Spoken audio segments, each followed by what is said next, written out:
Olá, estamos começando mais um Empoderação. Tem uma pergunta. Estão prontos para falarmos sobre racismo ambiental? Não adianta falar que é mimimi, que é historinha, que a gente vê racismo em tudo. Não adianta, não é sobre isso. Exatamente por isso que eu quero que você preste atenção nas nossas convidadas, preste atenção sobre o que nós vamos falar hoje e depois você volta e me conta o que você achou a partir da história, da trajetória dessas duas mulheres que estão aqui conosco hoje no Empoderação e a realidade dos locais onde elas vivem. A conversa é sobre eventos climáticos extremos, como o calor excessivo e as fortes chuvas, que acontecem, e também sobre território, ciência e desigualdade. Quando a gente fala de emergência climática, muitas vezes esse debate ele parece distante, né? A gente vai falar da Serra da Misericórdia, a gente vai falar de quilombolas. Não é. Não está distante de nós, e mesmo se estivesse, também é uma responsabilidade nossa estarmos juntos coletivamente, pensarmos soluções e ações para essas situações. Convido, fica comigo, vem cá, vamos conversar juntinhos, porque hoje tenho duas entrevistadas muito potentes aqui, a Ana Tobossi, ativista antirracista e integrante da comitiva de mulheres negras, a COP30, de Crioula, e a Fran Paula, que é quilombola, engenheira agrônoma e pesquisadora em saúde e ambiental. O Empoderação está te convidando, vem! Empoderação. Empoderação. Vozes em ação. Em todas as plataformas digitais. Então, vou fazer agora a apresentação aqui mais detalhada, mais formal, digamos assim, das minhas convidadas. Eu começo com a Ana Tobossi, que está aqui presencialmente com a gente no nosso estúdio. Ela é uma mulher preta, mulherista. Mulherista. O que é mulherista? Mulherismo, ele é um movimento diferente do feminismo. Eu passei a vida inteira pensando na diferença, nessas diferenças. Inclusive, quando era criança, a gente precisa brigar para trabalhar ou a gente já nasce trabalhando enquanto mulher preta? Mulher preta já nasce trabalhando. E aí eu conheci o mulherismo, pensar nessa construção coletiva, porque uma mulher de favela, ela não tem como lutar sozinha. Então, a construção do mulherismo, ela se dá homens e mulheres, é a mulher na favela que bota a cara na frente do fuzil, é a mulher que vai para frente. E, como uma companheira dizia, o escárnio ele é coletivo. Então, eu não tenho como separar homens de mulher sendo uma mulher favelada. Ok, vamos detalhar mais isso. Ana Tobossi, mulher preta, mulherista, nascida e criada na Vila Cruzeiro, na favela do Complexo da Penha, aqui na zona norte do Rio de Janeiro, ativista, militante antirracista, promotora popular de saúde antirracista, educadora popular, e ela atua integrando a coordenação do Centro de Integração na Serra da Misericórdia e também integrante da comitiva de mulheres negras rumo à COP30 de Crioula. Seja bem-vinda, Ana. Obrigada, uma grande honra, um grande prazer estar aqui com essa proposta linda. Obrigada. Que me traz aí memória de luta, de vida. Estou muito feliz de estar aqui com você. Que alegria! Com vocês, né? Conosco, porque a gente tem aqui juntinho a Fran Paula. Está online a Fran, porque ela não está aqui no Rio de Janeiro. Ela é quilombola do Pantanal de Mato Grosso, engenheira agrônoma, pesquisadora em saúde e ambiente e coordenadora da Aliança Científica Antirracista. Fran, seja muito bem-vinda. Obrigada, Gabi, Gostaria aqui de agradecer essa oportunidade, de encontros e reencontros, Cumprimentar a Ana também, E dizer que estamos, à disposição para poder fazer esse diálogo de um tema que é emergente, E super importante de ser discutido no Brasil. Bom, já fiz a apresentação de vocês. Agora, Ana, eu sempre vou começar aqui normalmente pela Ana, porque ela está aqui do meu lado, então fica mais fácil. Visualmente fica mais fácil. Ana, para quem não te conhece, quem é Ana Tobossi? Ana Tobossi é uma mulher preta que nasceu na favela. Adoro dar essa carteirada, porque eu não dei aquela voltinha no centro para nascer na maternidade. Então, eu nasci na Vila Cruzeiro, onde eu me criei. Eu sou mãe solo de 2 filhos, Maria Eduarda e Miguel Arcanjo, minhas preciosidades, Eu acho que eu sempre fui ativista, Eu acho que eu sempre fui questionadora. Eu acho que eu penso, né? A gente vai chegando a uma idade que eu não vai falar a minha idade aqui não, né? Não, fica à vontade, fica à Que eu vontade. não vou revelar, mas assim, nesse momento de olhar, de se olhar e de se entender, né? Enquanto de tantas coisas que vêm acontecendo, e eu acho que o que eu gosto de ser é essa mulher que não se conforma, sabe? E essa luta, né, o ativismo, ele faz com que a gente encontre outras pessoas que não se conformam, outras mulheres que também não se conformam, e a gente aumenta, né, engrossa as nossas vozes e a gente aumenta os nossos passos. E eu acho que eu sou essa mulher esperançosa. Esperançosa, muito bom, gostei. E agora, Fran, Paula, o que você gostaria que as pessoas soubessem da sua trajetória, né, que eu não abordei aqui? Quem é Fran? Você é do Mato Grosso mesmo ou não? Sim, sou mato-grossense, né? Tô aqui no Pantanal, né? Então, sempre me coloco nesse lugar dessa mulher com o pé no território, né? Sou quilombola, então acho que, né, carrego aí uma história, né, de muitas pessoas e muita gente, né? Um ser coletivo. E por pensar, né, e me entender dentro de uma sociedade comunitária, coletiva, né? Eu tenho já um bom tempo me dedicado, né, né, até por uma escolha, né, do meu território, né, de ser uma porta-voz, né, das demandas e pautas, né, das comunidades quilombolas no Mato Grosso, no Brasil. Eu integro a CONAC também, que é a Coordenação Nacional de Comunidades Negras Rurais Quilombolas, e estou nesse lugar, né?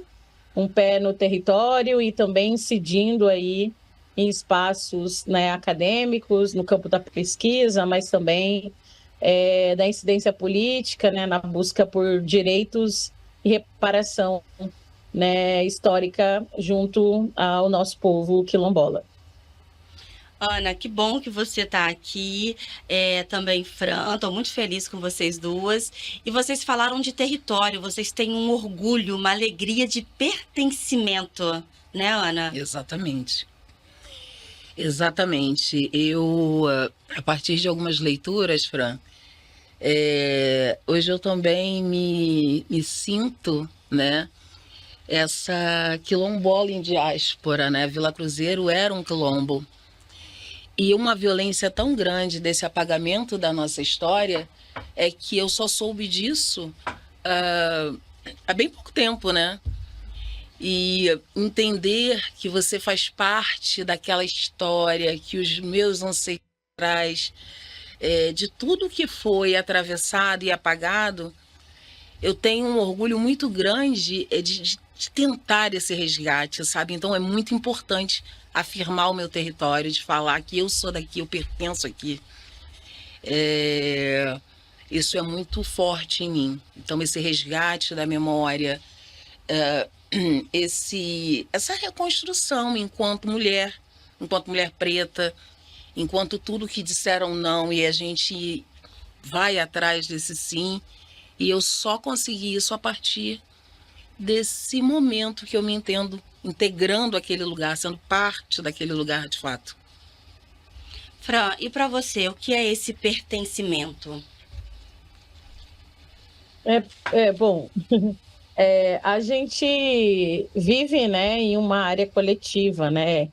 Mora junto, se alimenta junto, cuidado, né, coletivo.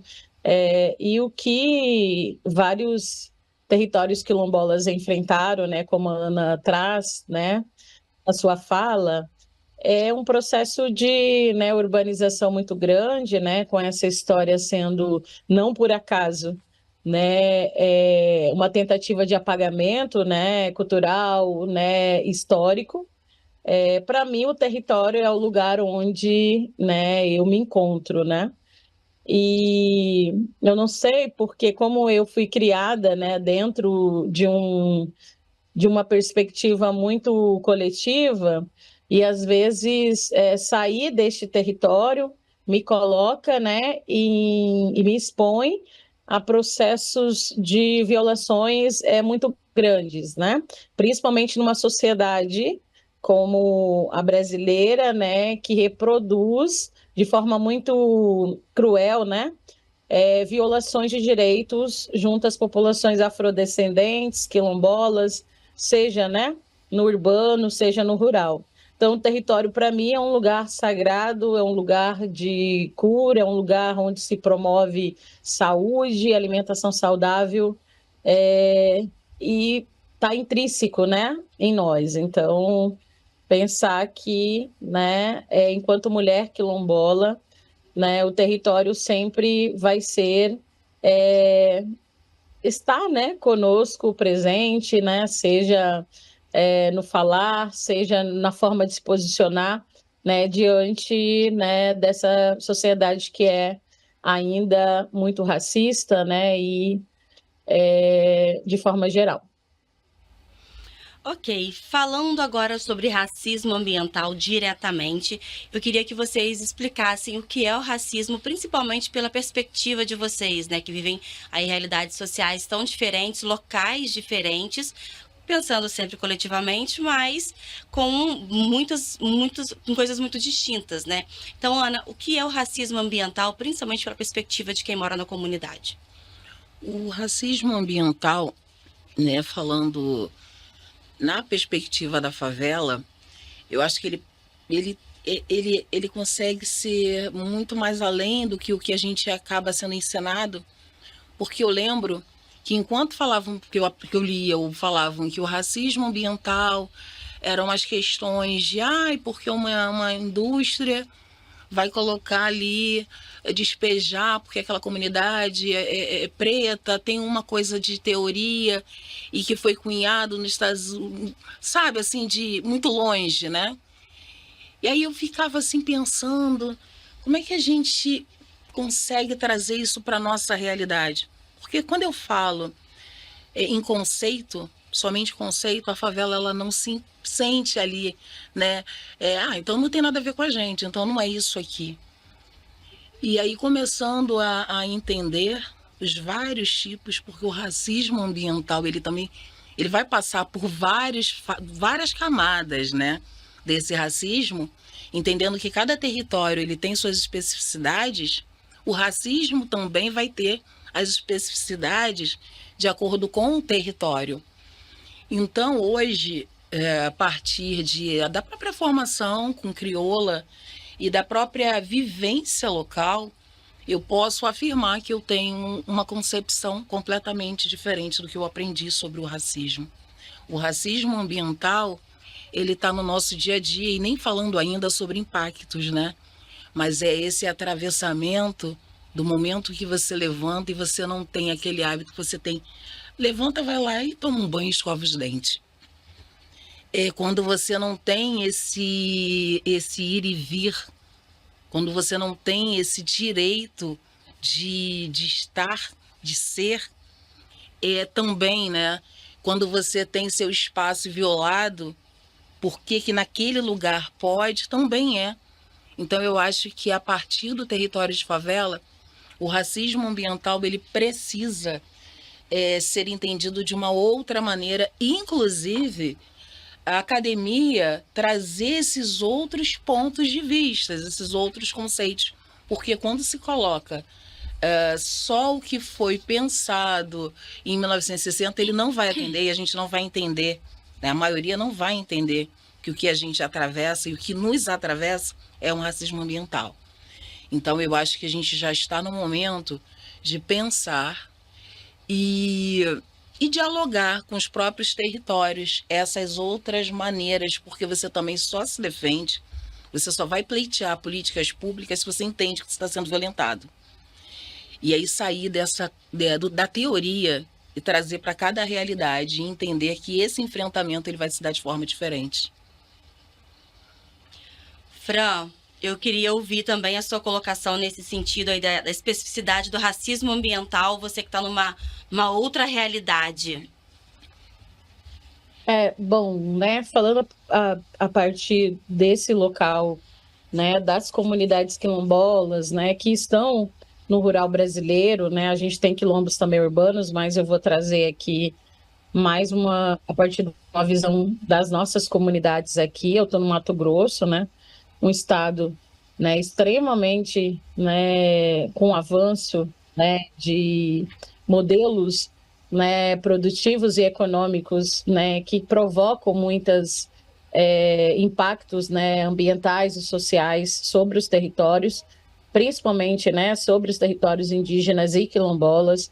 É o terceiro maior estado em dimensão geográfica do país, né, e de uma forte, né, agricultura ou do agronegócio presente. Então, primeiro, né, pensar em racismo ambiental, né, sendo quilombola e estando nesse contexto, né, e ouvindo a Ana também, é muito desse lugar de que hoje a gente está nomeando como racismo ambiental, né, mas todo o processo de violação, né, contra territórios quilombolas sempre foi e é racismo ambiental, né? Talvez a gente não nomeasse dessa forma, até porque as nossas comunidades são comunidades muito conectadas, né, com a natureza, né, e também dependem diretamente, né, dos bens comuns né, da água, né, da floresta, né,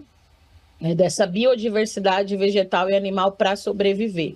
Então, todo o ataque a quilombo até hoje, né, existente, sempre foi racismo ambiental. Agora ele toma, né, um pouco um formato de denúncia a partir, né, dessa violação que continua, né?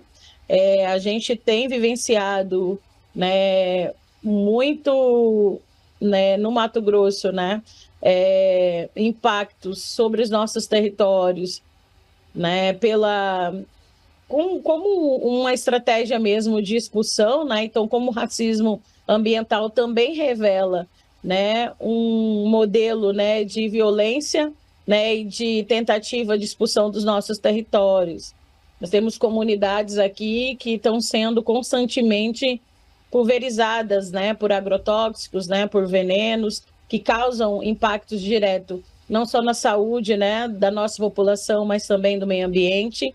E como que ao atingir, né, ao gerar impacto ambiental, isso nos atinge diretamente, né? Nós dependemos da água para sobreviver, nós dependemos dos alimentos que são produzidos, né, que também, né, existe no território.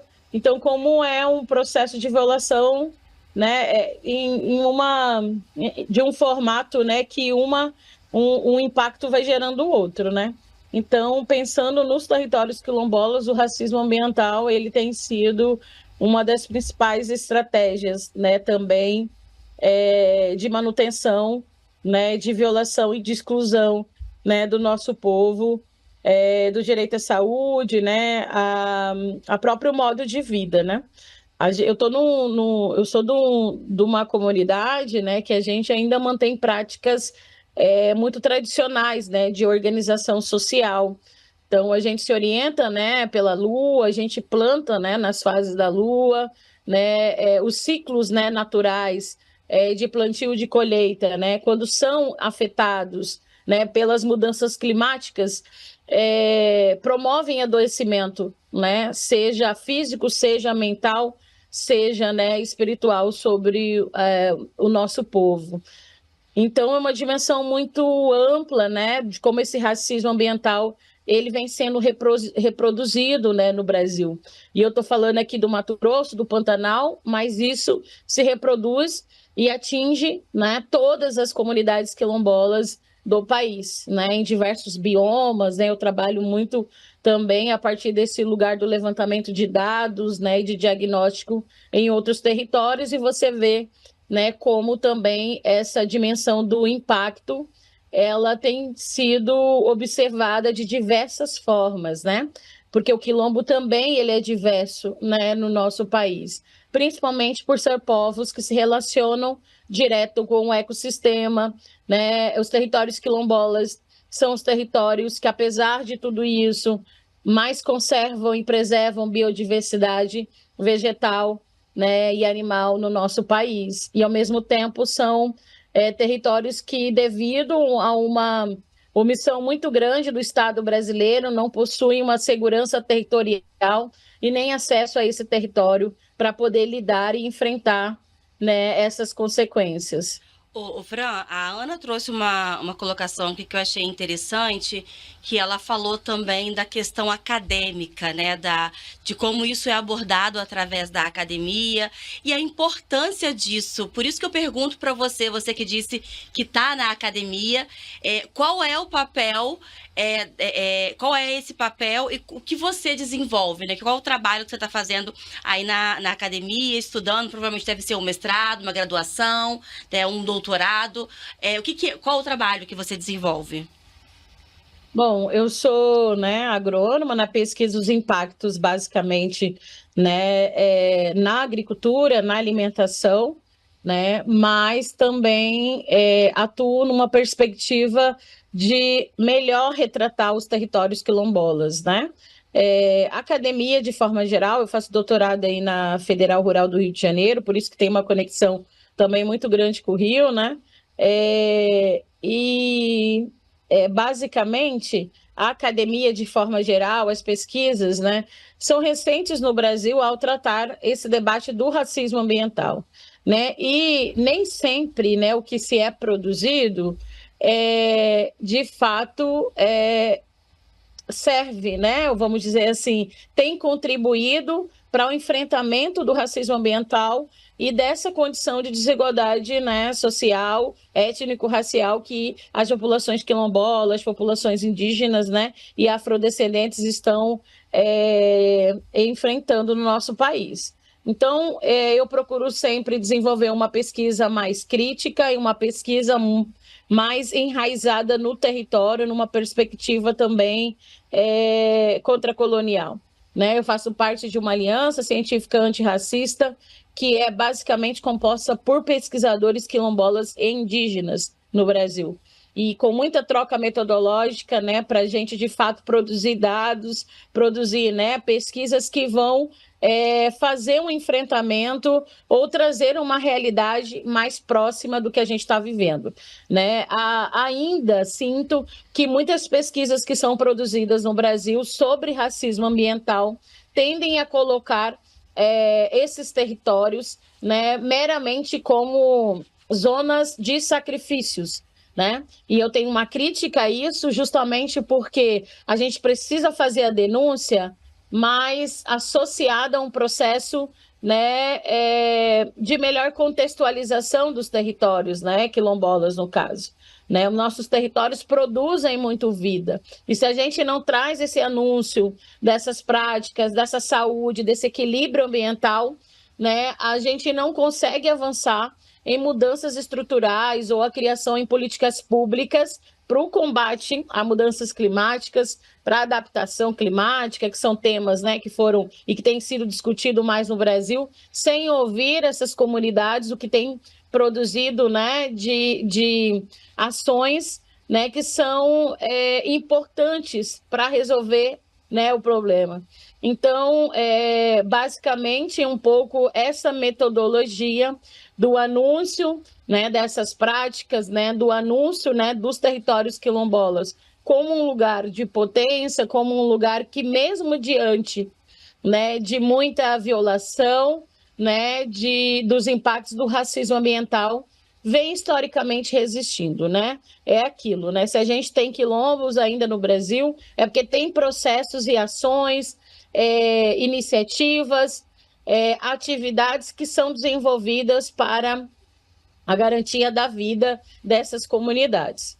Então, para quem, né, conhece um pouco o meu trabalho, as pesquisas que eu venho realizando, é sempre muito desse lugar também do território, né, como um espaço, né, que constrói e que propõe as alternativas, né, para resolver e enfrentar, né, o racismo ambiental e enfrentar, né, esse processo de violação de direitos.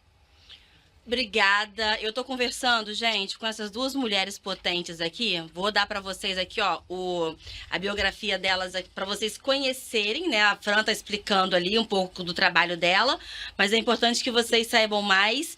A Ana Tobossi, que tá aqui, Tobossi, é mulher preta, mulherista, nascida e criada na Vila Cruzeiro, que é a favela aqui do Complexo da Penha, no Rio. Ativista militante antirracista, promotora popular de saúde antirracista, educadora popular, atua na coordenação do Centro de Integração na Serra da Misericórdia e também é integrante da comitiva de mulheres negras rumo à COP30 de Crioula. E online, a Ana está aqui presencial, né? E a Fran Paula está online com a gente. Ela é quilombola do Pantanal de Mato Grosso, engenheira agrônoma, pesquisadora em saúde e meio ambiente e coordenadora da Aliança Científica Antirracista, além de doutoranda aqui pela UFRJ. Agora, Ana, a Fran, nessa fala dela, além de falar sobre o trabalho, né, a importância da academia, ela também falou muito sobre o território, né, como é a vida, como eles vivem lá no Mato Grosso, enfim. Agora eu queria que você falasse Serra da Misericórdia, aqui na Vila Cruzeiro. Que espaço é esse? O que tem lá? A Serra da Misericórdia, ela fica no Complexo da Penha. A Vila Cruzeiro é um espaço, a Serra da Misericórdia é o último maciço, né, de Mata Atlântica, na Zona Norte. São vizinhos, né, tem ali, estão limitando. É um território, hoje eu trabalho no OCEM, né, a Ana Santos, que me falou e me fez virar fã da Fran, na verdade, que eu não conhecia. Teve esse papo aqui do início, né, Fran? Ela dizendo que te conhecia.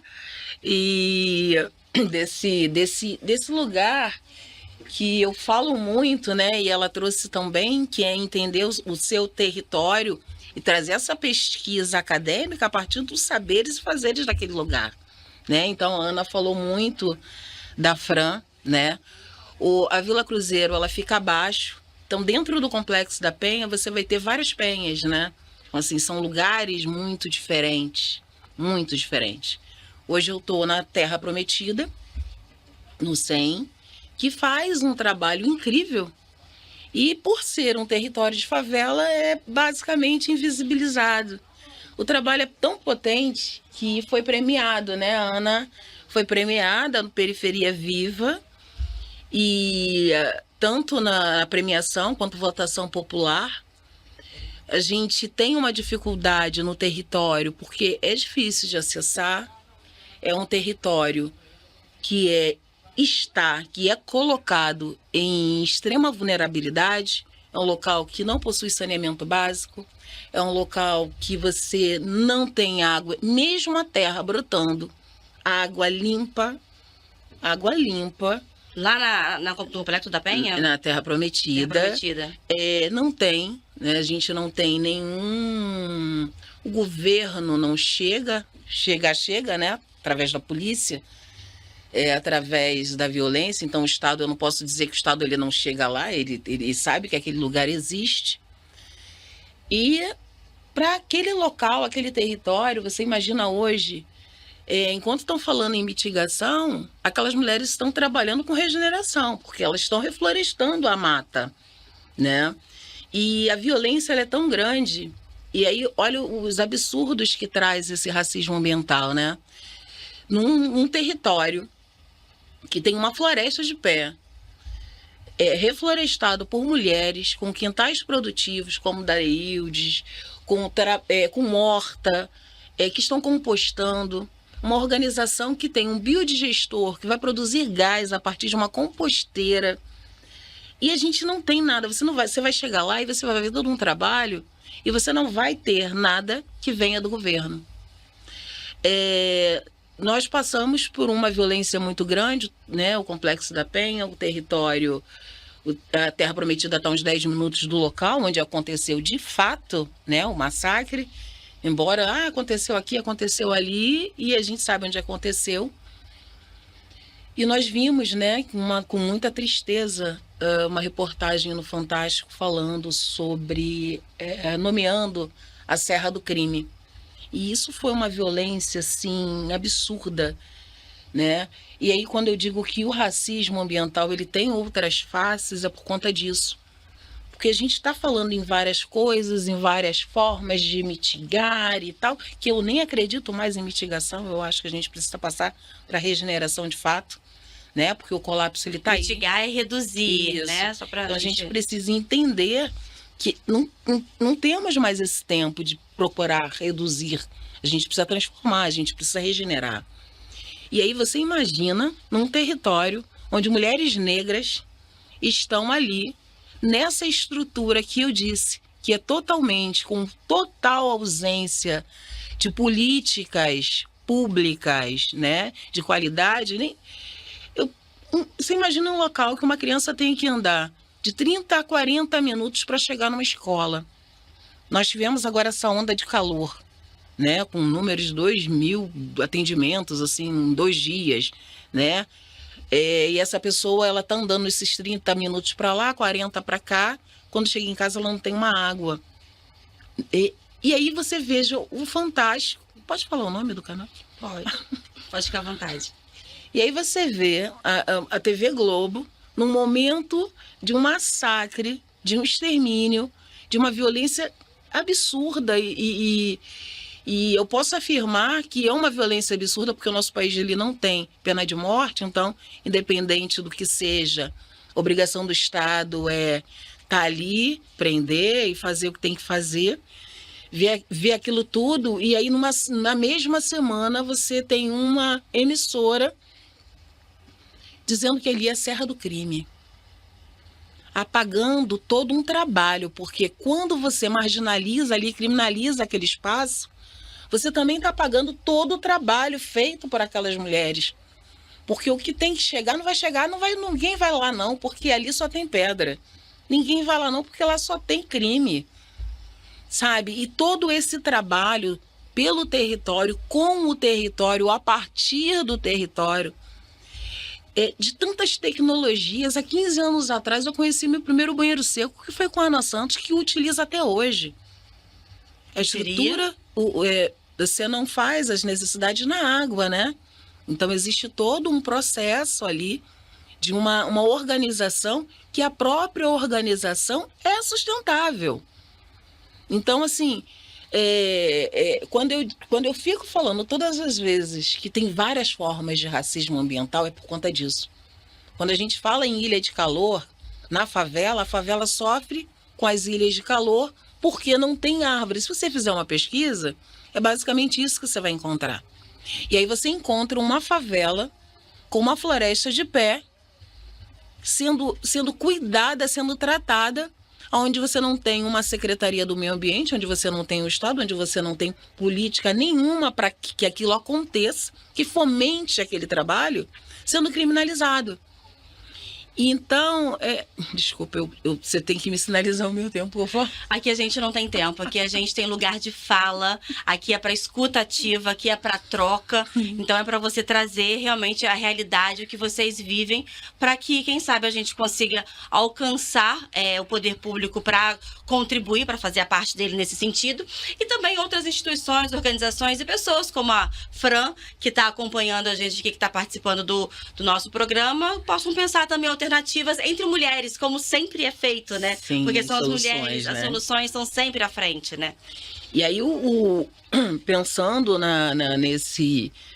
nesse lugar, né? Nesse território que é muito diferente da própria Vila Cruzeiro, em acesso, em escola, em tudo, né? E pensando na grandeza desse trabalho, eu fico até me repetindo, porque...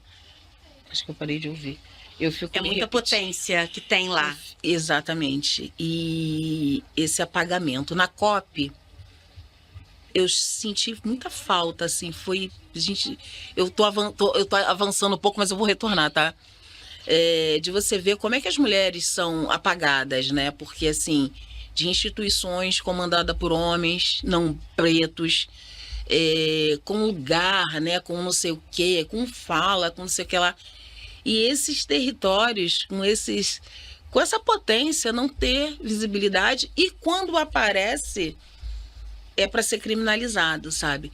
Porque em momento algum ninguém sobe o morro para ver. Então, se eles chegam para matar, para atirar, eles sabem que aquele lugar existe. Só que ali existem uma riqueza natural incrível, né? Enquanto a gente está a gente está pensando em não ter mais água no mundo, né? Então a gente está caminhando para isso. Aí você passa num lugar que está brotando água do chão. A gente ainda tem uma mineradora explodindo pedra e matando pessoas a gente perde pessoas com problemas de respiração e aí não se sabe o porquê, né? E em pleno século XXI, a gente pensando, como é que está pensando em sustentabilidade, como é que está pensando em saúde planetária, de que forma e para quem, né? Então a gente está cuidando do planeta, mas para quem ficar nesse planeta? Porque os jovens pretos são massacrados, assassinados, executados, com esse número absurdo. As mulheres negras que não têm direito ao sofrimento, à memória, ao luto, adoecem, morrem também. As pessoas no entorno, todas adoecidas, com problemas respiratórios, né? Com problemas respiratórios e tudo mais. Então a gente está lutando para deixar esse planeta para quem? Porque eu continuo achando que não é para gente, sabe? É chamar a gente para uma conversa e se a gente não tiver muita certeza do que a gente está fazendo, a gente vai continuar trabalhando para o outro, para o não preto, para o não negro, porque a gente está se acabando ali. Tem uma pesquisa do IBGE muito interessante que foi divulgada aí a partir do censo de 2022, que fala que em todos os 20 municípios brasileiros mais populosos, a população que não é preta, né, tem mais acesso a abastecimento de água, esgotamento sanitário e coleta seletiva de lixo que a população de cor ou raça preta, parda e também indígena, né? E além disso, esse dado também traz que 83% das pessoas brancas tem esse esgotamento sanitário considerado adequado. Então, eu coloco isso a partir da realidade que você trouxe, que você contou lá do complexo, né, da Penha. A Fran também traz essa contribuição. Agora, Fran, a partir desses dados, né, a gente tem aqui uma instituição, tem aí o IBGE trazendo esses dados para a gente. O que isso impacta na saúde, na qualidade de vida da população? Então, eu acho que os dados são importantes também, por mais cruéis, né, e ruins, né, que eles possam demonstrar um cenário, eles são importantes para que o Estado possa criar políticas públicas, né, específicas, né, para essas populações que estão mais expostas, né, a esse processo, né, do racismo ambiental e, consequentemente, adoecimento, né? A gente sabe, né, que existe, né, indicadores de saúde, né, nas periferias, né, em favelas, né, em grandes centros, na zona rural também, né, que apontam, né, que a ausência de políticas públicas, né, voltadas para, né, a qualidade ambiental, o acesso, né, à água, né, acesso a saneamento, né, são os principais vetores, né, de doenças e adoecimento nessas populações. Então, o que é preciso também fazer é como esses dados podem desdobrar políticas e ações que possam associar, né, a saúde dessa população, né, à exposição a contaminantes, né, à exposição a resíduos, né, químicos, né, e que levam essa população a uma maior vulnerabilidade em termos, né, de saúde pública. A gente tem discutido isso no âmbito, né, dos debates, né, em torno de saúde, né, das conferências, né, e também da própria cobrança, né, junto ao Estado brasileiro para adoção de ações que possam não tratar a saúde, né, fragmentada, né, das questões ambientais e das questões sociais que, né, os nossos territórios e que essa população, né, está expostas, né. Eu falo isso porque o IBGE também fez, né, de 2022, o primeiro censo, né, da população quilombola no nosso país.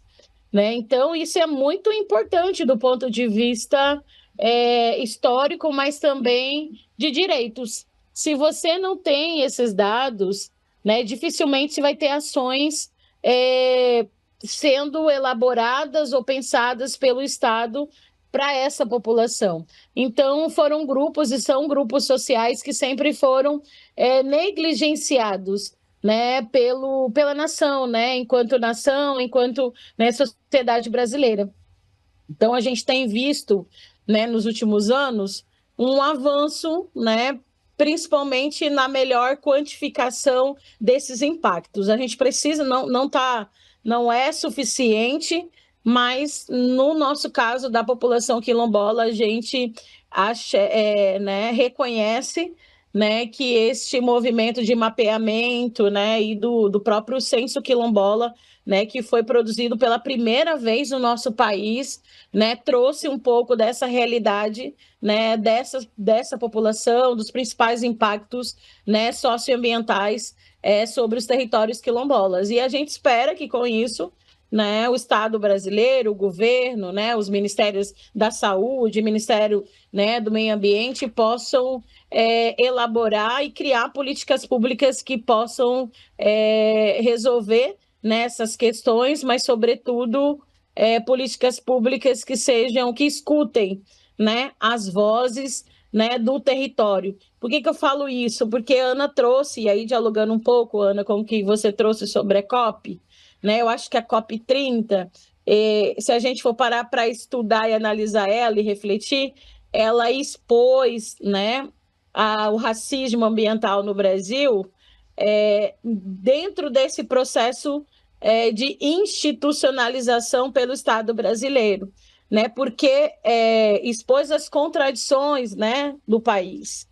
E a gente, né, que está acompanhando e incide também, né, enquanto sociedade civil em alguns espaços, eu estive na COP também e pude fazer um pouco de análise da ausência da participação das populações que mais são impactadas, né, pelas questões ambientais, né, no nosso país. Então, uma baixa, né, participação da população indígena, da população, né, negra, da população quilombola, já diz muito, né, de como que o Estado brasileiro reproduz, né, o racismo ambiental. O racismo ambiental também é sobre uma não escuta e sobre não participação. Se essas populações que mais sofrem esses impactos, né, ambientais não são escutas, né, você está reproduzindo, né, um racismo ambiental. Né? Então, como é que... então, para mim, a COP 30 foi, né, um espaço também, né, que expôs essas contradições.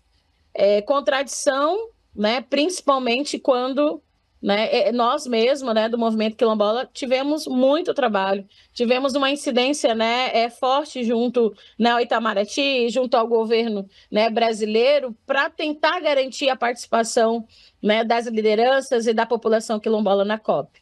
Um absurdo, né, principalmente considerando, né, que um dos primeiros documentos ou slogan dessa COP né, tratava, né, de um chamado, né, mutirão pelo clima. A gente produziu um manifesto, inclusive, fazendo uma crítica a isso, né, porque mutirão é uma filosofia, uma perspectiva de povos, né, de sociedades coletivas, é uma palavra indígena, é uma perspectiva de comunidades, né, coletivas como quilombolas, e foram os grupos que menos tiveram incidência no debate sobre a política climática no Brasil. Né? Então, o quanto que é incoerente e contraditório, né, o Estado brasileiro também fazer um chamado de mutirão pelo clima sem as pessoas que fazem mutirão. Aqui no Mato Grosso, aqui no nosso território, a gente chama de muxirum, né, que é uma prática, né, coletiva de organização da vida, né, de trabalho agrícola, né, de trabalho, né, na comunidade para todo mundo, né? Então, um pouco do que pensar e como a gente também vai identificando e falando de como que, né, essa estrutura do racismo ambiental ela também está dentro, né, dos espaços das não políticas públicas, da não escuta às populações para os caminhos, né, para a agenda climática e ambiental do nosso país.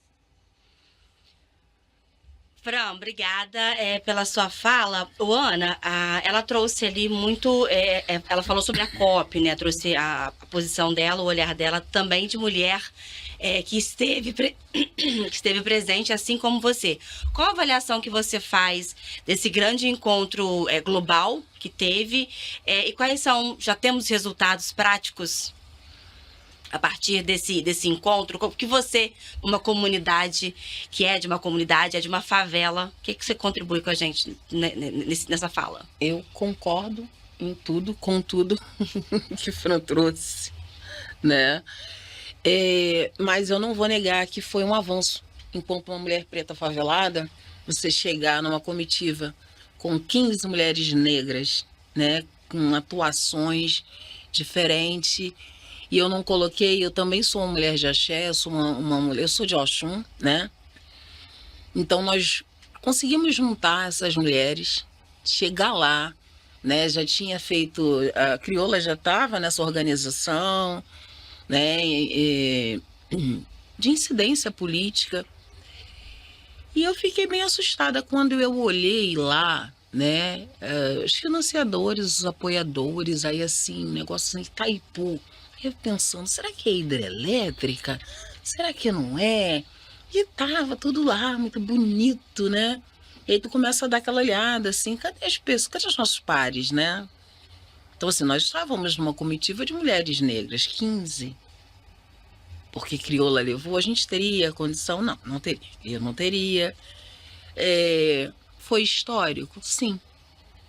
Por estar nesse lugar, que sempre foi negado, ter essa possibilidade, isso aguça também, porque aí assim, como é que a gente faz agora mais? Para falar mais Chegamos alto. até aqui. Isso. E aí como é que se a gente conseguisse juntar outras mulheres negras para estar aqui nessa incidência, foram feitos alguns encontros, Crioula, movimentos negros, Coalizão Negra por Direitos, e aí assim, primeira vez, né, em toda a história de COP que foi incluído o termo afrodescendente. Ora, como é que eles não sabiam que existiam, que nós existíamos, no caso? Será que é irrelevante? Não é irrelevante. Mas a partir do momento que você coloca, você consegue estar no texto principal ali, um termo, alguém vai ter que falar quem é essa gente. Ou não. Não dá para fingir que não conhece, que não sabe que existe, né? Exato. Então, eu acho que falta ainda mas seria uma questão até de inteligência, né? De quem está se colocando nesse lugar de solucionar problemas e resolver o mundo, ouvir a população negra, quilombola, indígena. Porque eu vendo lá, né, a manifestação dos indígenas, quando eles meteram o pé na porta, aquilo assim por dentro, de essa casa é nossa, esse espaço é meu, né? Assim, sem fomentar, assim, guerras e nada não, sabe? Mas é se colocar essa casa é minha, vocês estão fazendo o que aí, né? E entrarem, e isso reverberou. Então, eu já fico pensando assim na próxima, mas entendendo que como é que você está numa COP e você não vai pautar combustíveis fósseis? Como é que você resolve o problema do planeta com capital, se o capitalismo está acabando com o planeta? E como é que você não tem a inteligência de ouvir quem sempre teve essa relação com o planeta, né? Porque quem é que... Eu digo assim, gente, enquanto uma mulher de matriz africana, eu sempre fui ambientalista, eu sempre desde que nasce, porque você cultua rio, você planta, você precisa da erva, você tem uma outra... A natureza, ela não é um recurso financeiro, é o que nos sustenta, entendendo nesse sustento como um modo de vida mesmo. E aí, se você pega a população quilombola, os indígenas, é a mesma coisa. E como é que nós vamos resolver? Não vamos. E se fossem inteligentes, olhariam o nosso modo de viver. Eles aprenderiam com a gente para replicar. Porque eu acho que eu penso que a única forma de fato de salvar o planeta é olhando, fazendo esse movimento Sankofa, sabe, de olhar para trás e ver como é que essa gente sobreviveu e resistiu, porque a gente dá aula disso. E como é que a gente consegue ter esse respeito? Como é que a gente não tenta dar uso infinito para recurso infinito? Porque tudo que esgota, né? Então a COP ela trouxe uma grande esperança, né? De como é que a gente pode se juntar para engrossar as nossas vozes, mas sem tirar o pé do chão, né? Sem perder o capital, ele não vai solucionar. E a gente viu, né, Fran, que era uma coisa assim, tipo, surreal, tá? Então ainda não é, eu acho que ainda não é isso. Se o planeta depende disso, a gente está lascado, tá? Mas se eles aprenderem com a gente, eu acho que a gente tem salvação. Fiquei sem palavras agora, porque é justamente isso, né? É o aprendizado, é a troca, é o compartilhar o conhecimento. Não dá para abrir mão do conhecimento ancestral e pensar só em novas tecnologias, enfim, tem que ser junto, não há outra maneira. Não há outra maneira, como eu vejo também compartilho dessa visão. Quer complementar, Fran? Não, eu gostaria só também de dialogar com essa, né, o que você traz, Gabi, sobre como a gente associa, né, conhecimento, né, ancestral com tecnologia, né, e com esse debate todo, né, de mitigação, adaptação climática, que são as palavrinhas aí, né, que institucionalizadas, né, que estão sendo discutidas aí pelo Brasil, mas a nível, né, global também. Eu acho que é uma perspectiva mesmo de compreensão, né? Primeiro que, né, a gente tem que romper com uma compreensão de que conhecimento ancestral é algo, né, atrasado, né, algo, né, que não nos serve, né, não serve, né, à modernidade, né, à atualidade. Né, muito pelo contrário, né, o que tem de tecnologia, né, dentro de conhecimento ancestral é algo, né, imensurável. Falo a partir também das pesquisas, né, que eu venho realizando nos territórios quilombolas, que apontam várias, né, tecnologias, né, que a gente, né, denomina, né, ancestral, né, em algumas pessoas e alguns, né, falam em tecnologia social, né, que são desenvolvidas e que foram desenvolvidas ao longo do tempo, né, nesse território. Portanto, né, pensar em ações para adaptação climática, né, a gente não deve ser pensada e começada do zero, né, como se fosse agora vamos, né, adotar uma política de adaptação né, para as mudanças climáticas no Brasil. Né, a gente precisa considerar que já tem muita coisa, né, desenvolvida e que foram adaptadas ao longo de anos e séculos, porque, né, o fenômeno, né, de mudanças climáticas, de aquecimento global não é de agora.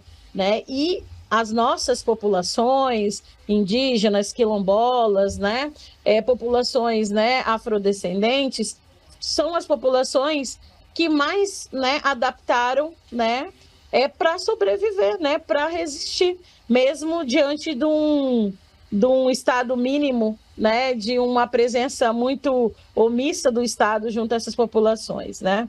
Então, é importante pensar em conhecimento, né, tradicional, ancestral, como caminhos, né, para o futuro. Né. Tem um artigo, né, que eu publiquei o ano passado, né, para uma revista sobre alimentação e mudanças climáticas, né?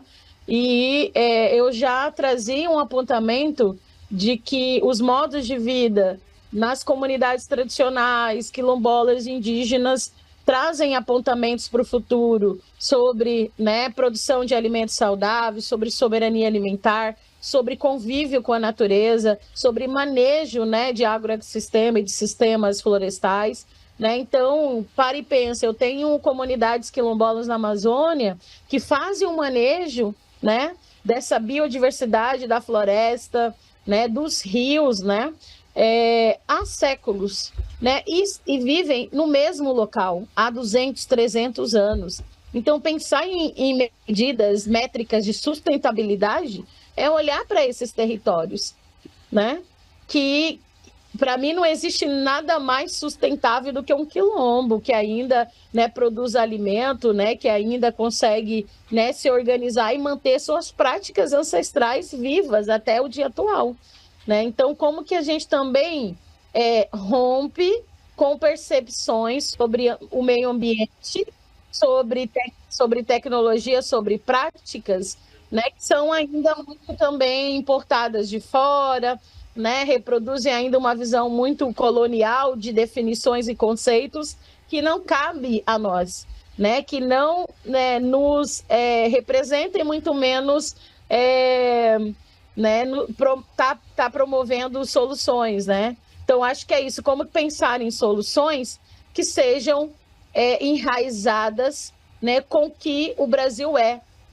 População, né, afrodescendente, população quilombola, população indígena não pode ser tratada como minoria num país que é o Brasil, né? A gente está falando, né, de mais de 50% da população brasileira. Portanto, políticas ambientais não podem, para o país, não podem trazer esses grupos e esses territórios como recortes sociais ou né, porque é contraditório. A gente está falando do país, né, muito diverso em termos, né, populacionais e não dá para pensar em trazer essa discussão de forma pontual. Ela tem que estar na centralidade da política ambiental, né, do Brasil. Né? Se a gente quiser, de fato, né, olhar com mais para a realidade, né, como ela é. E é um pouco disso, né, que eu queria trazer, porque vejo que a gente precisa romper também com algumas conceituações, ou no ponto de vista também epistemológico, porque são conceitos que são levados para dentro das ações e de políticas públicas que estão reproduzindo, né, violações raciais e coloniais até os dias de hoje. Fran, eu quero te agradecer por essa sua fala, Ana também, porque a gente está chegando ao encerramento do nosso papo, que foi, assim, muito enriquecedor, muito contundente também, e trazendo aí a realidade, a perspectiva do olhar de vocês sobre essas comunidades distintas, né? Que é isso, cada lugar tem a sua especificidade, a sua necessidade, as suas carências e também as suas potências. Tanto é que nós estamos conhecendo hoje um pouco mais do trabalho desenvolvido aqui pelas mulheres lá do Complexo da Penha, lá da Terra Prometida, também aí do trabalho que você desenvolve no Mato Grosso, aí no Paraná, junto com outras mulheres, junto com uma equipe plural. Então, eu quero agradecer muito. Ana, alguma consideração final que você gostaria de fazer para a gente poder encerrar?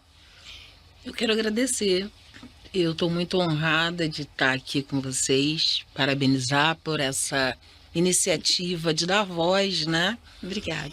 Eu acho que é isso, você ter voz, ter esse poder de falar. Então, assim, eu estar aqui, para quem não conhece, vai conhecer, e aí, de repente, já pesquisa o trabalho daquelas mulheres, aquele território. Então, a gente consegue pensar, né, nessas transformações a partir de nós, a partir de uma mulher apoiando a outra, enquanto pretas, e aí eu estou muito feliz, gente, muito feliz mesmo, gratidão. Eu que te agradeço, obrigada aí pelos elogios. Meu trabalho aqui é amplificar a voz de vocês, todo o conhecimento ancestral, acadêmico, de vida, de realidade, e é isso, vamos juntas, Ana. Fran, alguma consideração final, alguma coisa que a gente não abordou, mas que não dá pra gente encerrar sem falar?